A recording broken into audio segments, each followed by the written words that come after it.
You've found a property you like and you want to buy it. Well, what do we do now? Welcome back to the Own It podcast. My name's Dion and I'm here to help you buy a property. In today's episode, we'll be discussing what to do when you find a property that you like. Now, if you've been to a couple inspections, you've been looking for a property for a while, you'll know when you find a property you like, and it's important to know what you do then. The first thing I would always say, if it's possible to, re-inspect the property. I think the biggest issue buyers have is when they go through a property, they've got blinkers on and they only look at the property in a positive light. I think it's important when you find a property you like, go back and see it again, because when you look at a property again, right, you often see it in a different light. And talking about light, go look at it at a different time during the day or a different day of the week. Don't look at it at the same time on the same day of the week. Mix it up a little bit. Is there more traffic? Is the lighting different? Those things are really important.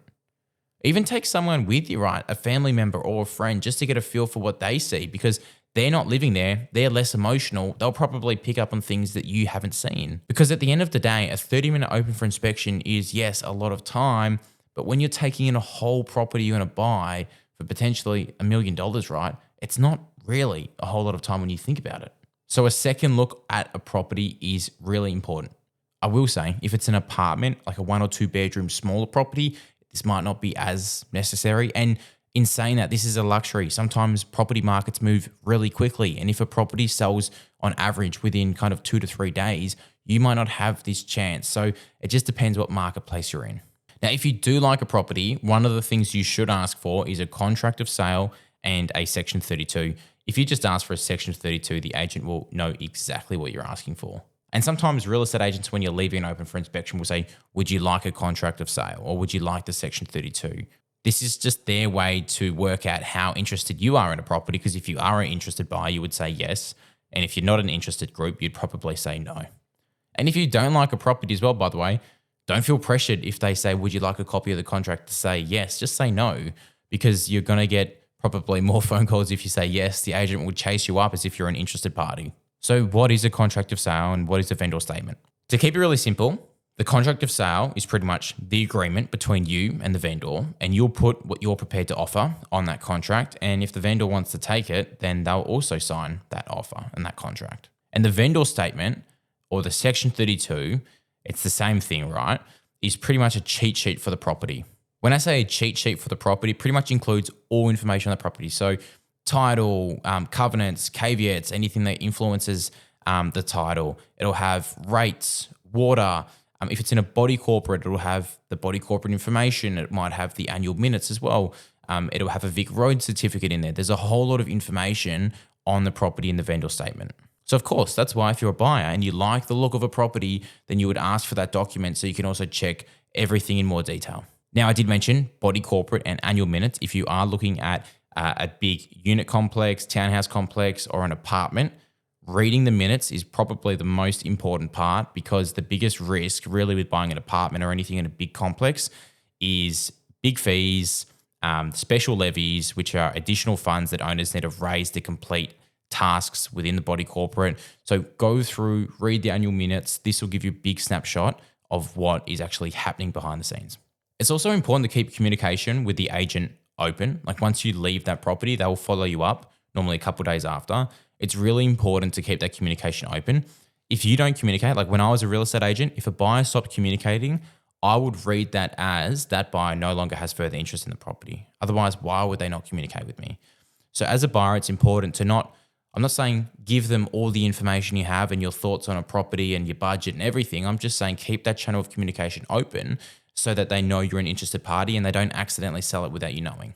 Because time to time that would happen. When I was a real estate agent, I would call a buyer like 4 times. We have an offer. The property's going to sell. Please let me know. And they just wouldn't respond. So I would go, okay, they've got no interest. And then the property would sell. They'd call me and say, why didn't you let me know? And it's like, well, this is why you have to keep the communication up. There's a responsibility on both parties, the real estate agent and the buyer. Once you've got the contract, you've had a bit of a read over it, you're comfortable with it, you can send it off to a conveyancer for them to review.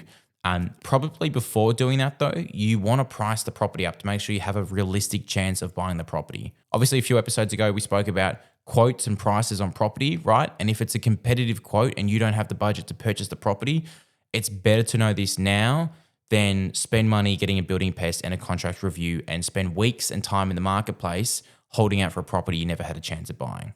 I said this in the other episode when it came to pricing too. The mistake buyers make is that they look at properties and they value properties at prices they would like to pay. You have to logically look at what other things are selling for. That's evidence in the marketplace to suggest what a property is worth. And don't base your pricing assessment on a property on one sale. You have to find multiple sales to give you evidence, because one sale might potentially have had something wrong with it. So you can't hold out hope that you're buying a property for the same price as a property that has something wrong with it. That's why it's important to use multiple comparable properties. From there, it's important to do some basic due diligence. So maybe call up council, ask if there's any pending permits surrounding the property.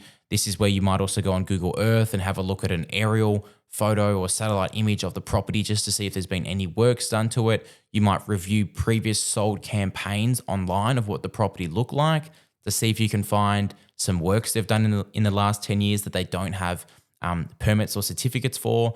This is your chance to kind of do some of those basic checks. And again, do these checks before you invest money into like building pest and the contract review. It's better to spend time looking at these things before you spend money and then find out the problems later. So once you've done a pricing assessment on a property, you've repeat inspected the property, you've done some basic due diligence. Once that all passes, this is where you might consider getting the building and pest inspection and a contract review done. This is where you might decide to invest money into the property, right? This is where it's also good to have open communication with the real estate agent, because this is where you may ask them some questions, right? How many other buyers have done a building and pest inspection? How many other buyers have asked for a contract? Have other buyers repeat inspected?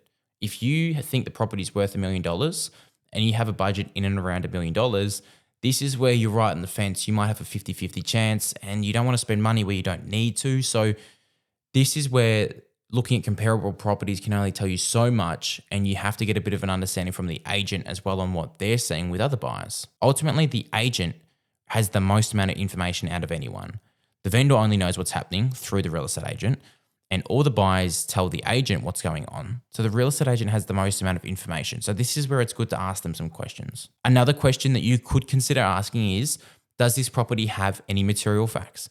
And in the next episode, we'll discuss what are material facts, because they are your best friend as a buyer, and it's really important to understand how to take advantage of this. So we'll catch you in the next episode.